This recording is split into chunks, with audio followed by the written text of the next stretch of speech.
skeptic as to why this this resolution is something that we support. In the email I sent you, I appended the mayor's statement that she made to the Growth Policy Committee when it meant elaborating the reasons that Mayor O'Hara was supporting this. Back in 1998, the state legislature embarked on a pretty ambitious effort to deal with growth all over the state, and they passed what was known as Public Chapter 1101 that led to a very involved series of meetings all over which dealt with two issues. One was the ability of cities to annex, cities and towns to annex. I think it's safe to say that was the primary consideration. It was not the only consideration. They also dealt with the designation of rural areas.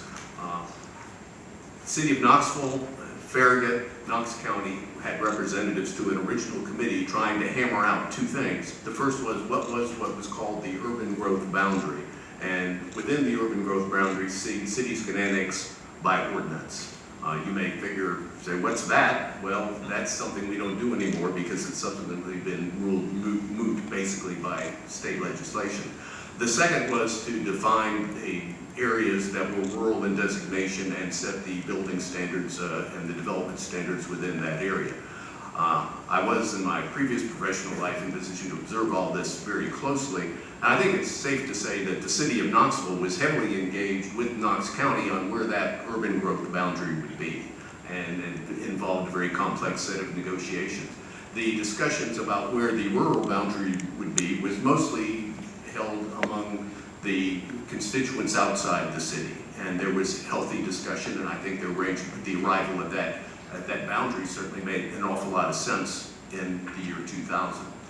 Well, putting out a couple of points of the legislation, in order for that to change, we had a very complex amendment process which involved the appointment of another growth policy committee, their meeting, proposing changes, and having those changes in any aspect of that plan approved by City of Knoxville, Knox County, and the town of Farragut.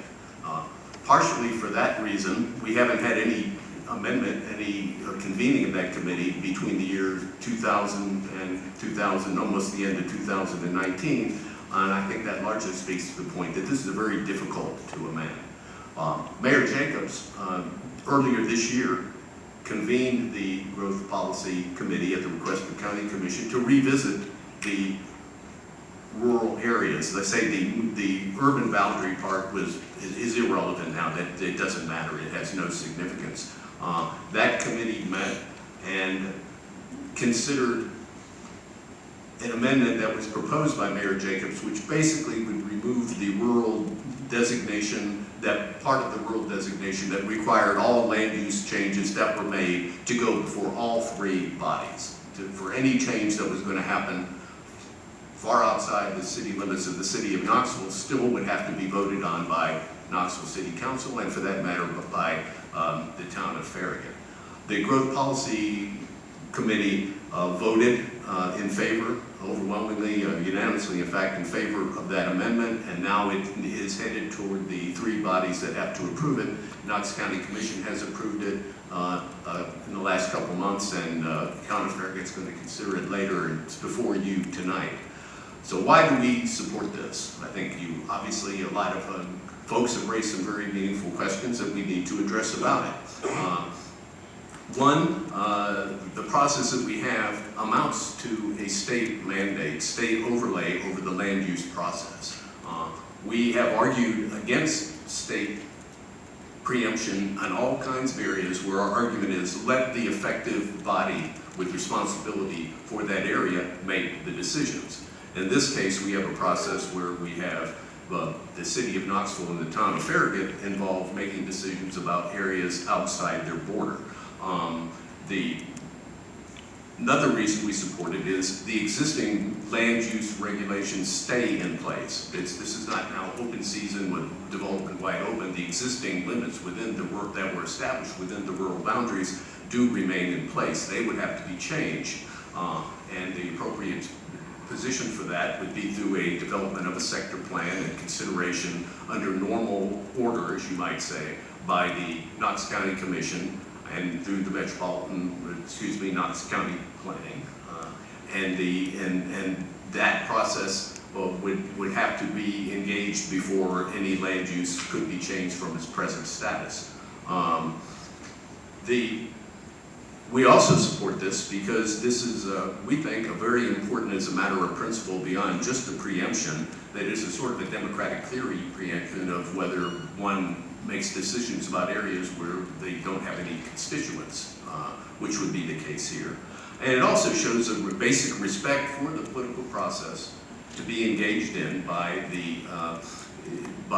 in the same manner that land use decisions are made all over Knox County, aside from in these two areas. So it implies a consistency to that. We know the concerns are very real that people have, and they're very much outcome-oriented concerns. We think this, and we share those, and that we're all Knox County residents. We all have representatives. When that process is engaged, I would encourage everybody to participate in that process, and not to take the position that we don't trust that process, which I've heard enunciated in certain occasions.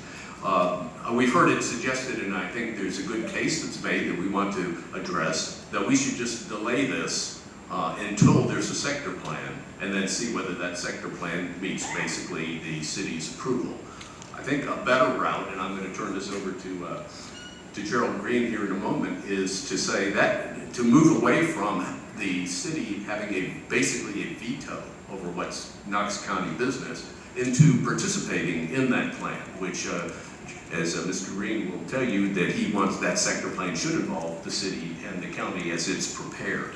And to me, that is a much more viable and respectful way for our colleagues in county government. Before I toss it over to Mr. Green, I also want to say that a lot of this has our degree of respect for our sister legislative body, the Knox County Commission, and their ability to function and not basically say we want to take away certain prerogatives from you. One last argument, I think, or position, I'm going to call it an argument, that is valid, that we need to address, is this will have impact. What happens here does have impact on the city. Well, it most certainly does. Zoning all over the county does. Every decision that county commission makes, many of them will have some sort of impact on the city.